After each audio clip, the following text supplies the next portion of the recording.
Красный форт – достопримечательность Нью-Дели, посещение которой позволяет составить представление о впечатляющем величии моголов и особенностях жизни императорской семьи. Красный форт или Лал-Кила строился как резиденция царской семьи. Здесь планировалось вершить важнейшие дела империи. Мы идем посещать монумент. Музей мы видим на картинке.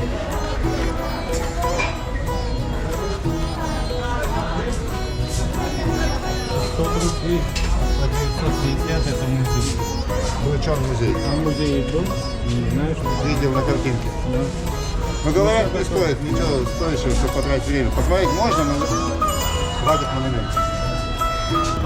Это просто трэш. Но все равно побывать стоит.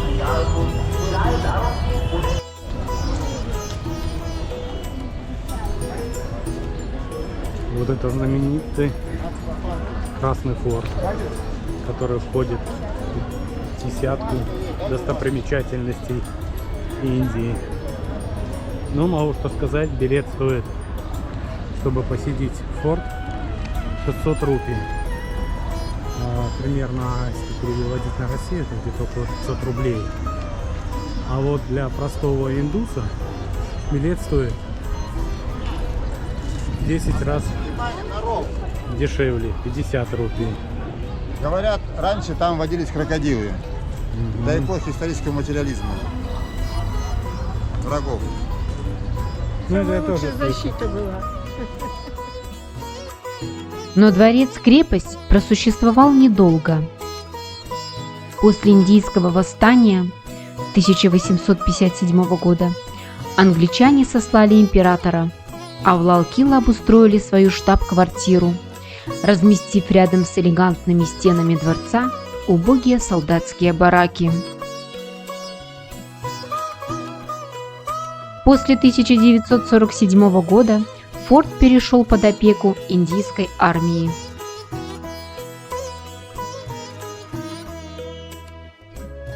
А ее, разумеется, художественно-эстетическая ценность, архитектурная достопримечательность Индии особо и не интересовала. Поэтому дворцовая крепость быстро пришла в запустение. Со времен моголов мощные трехэтажные лахорские ворота ведут к рынку Чата-Чок, где в давние времена делали покупки знатные дамы императорского двора. Сегодня услугами торговцев пользуются в основном туристы.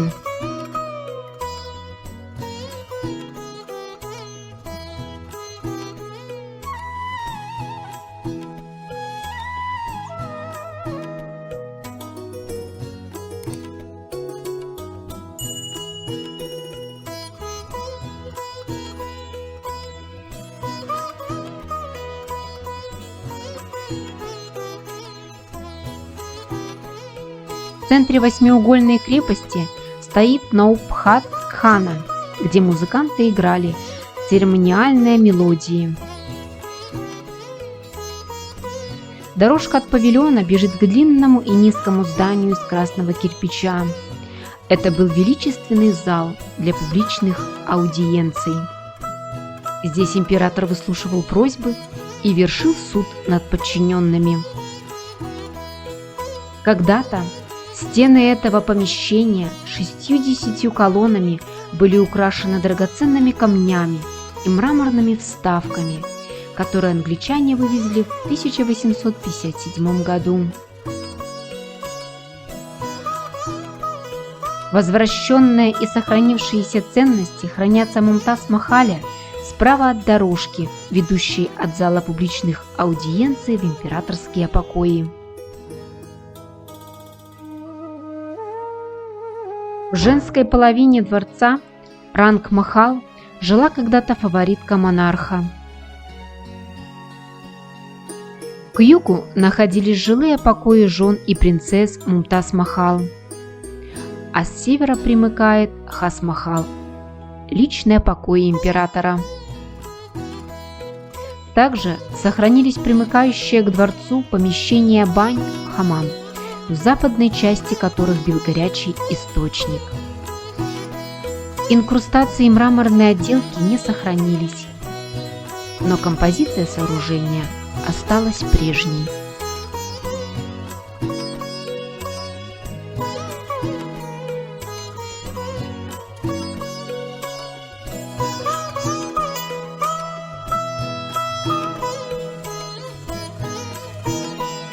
В Красном форте времен Шаха Джахана размещалось 3000 человек придворных.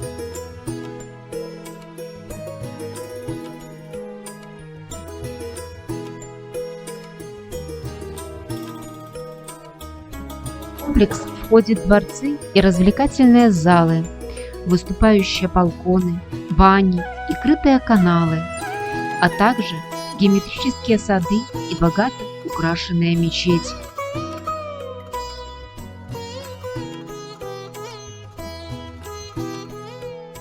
Императорские апартаменты состоят из ряда павильонов, соединенных водным каналом, известным как Райский поток. Если и есть рай на свете, то он здесь, говорится в надписи арки зала Кала-Аму-Брака. В этих словах выражен замысел архитектора построить цитадель по образу и подобию рая, описанного в Коране. Ну, ребята, мы с вами посетили знаменитый Красный форт, который входит в десятку достопримечательностей Индии. Друзья, от вас не забывайте лайки, колокольчик и подписку.